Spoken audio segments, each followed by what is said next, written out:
So today's topic is the ANDWF opcode instruction, and that could almost use a chart form explanation. Well, I drew something up. Can I explain it well? I'm not the judge of that. You are. So anyway, if you take the contents of wreg, assuming it was loaded up with a value from, I don't know, a move LW instruction, it doesn't really matter, but this is the value that's currently stored in wreg, and this is what's currently being input into port C, maybe assuming that port C is an input port because you set it up that way. When you ANDWF wreg with port C in the proper format, then all of the bits that share the same value, either 1 or 0, the result will also be the same. So these are both zeros here, well then the result is 0. But I suppose we're most interested in the highs or the ones. So the result will have bits 1, where both files share bits that are 1. And I'll get to this, but when you AND the working register with another file and you choose it as port C in this case, then you can choose the destination, whether you want that to be in the file or the working register. In this case, I've chosen the wreg register. Okay, I'm tired. I've been doing this all night. No complaints, but I'm not thinking as clearly. In my code here, I created an equate to create a file location which I can store a value. There's a reason I did that, but I won't go into explaining it. I thought it's just a sure way of demonstrating that the ANDWF instruction works. So then I initialize my chip. I set D as an output port, C as an input port. I called my label for my main code as main. I move a literal value into the working register. I thought I'd make it all ones, something like that. So that's the value sitting in the working register.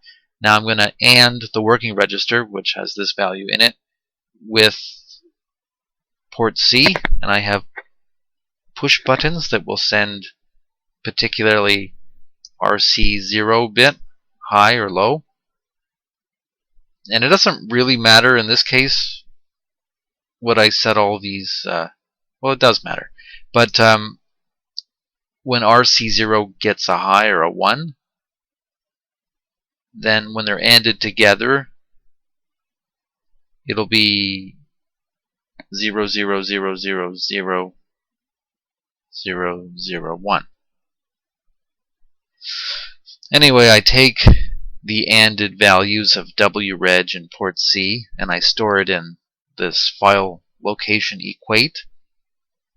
And then I use the moveFF instruction to take what I store in this file location and just move it to the output port, which I created as port D.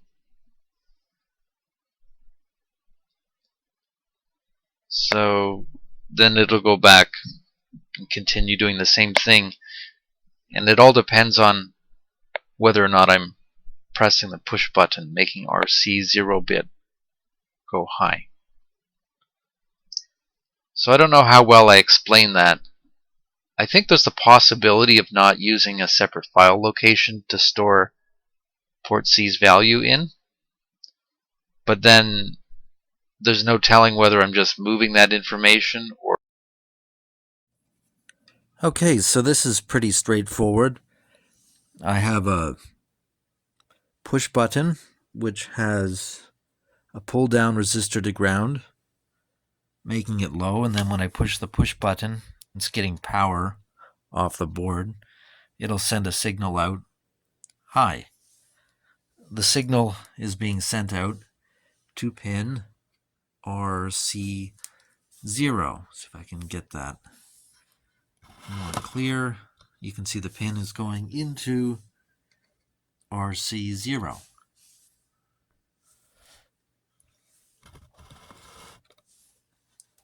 So without re-explaining everything I just did in the code,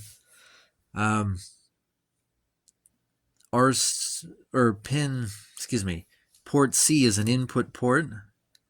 So everything that port C is sensing on the GPIO pins, it'll store that value in the equate value R1 that I designated. And then based on the code, it'll take that value using the move FF instruction. It'll send the R1 GPR location over to port D. Port D, of course, being set up as an output port. All the blue jumper lines are port D pins. So if I push the button, it's sending our D0 high. But just to make an example, I can send some of the RC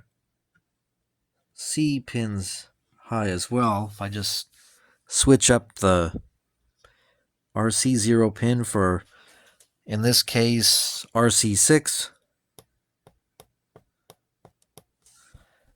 or RC7,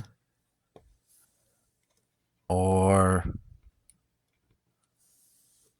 RC4. Well, you get the idea. But it's all being ANDed together. Once again, originally I loaded up the WReg register with 0xFF, which sets all the bits to highs. So no matter what port C pin I shove this jumper cable in, if it ANDs that with the WReg, it's going to be ANDed as a high on the R1 equate, and then it sends it over to port D.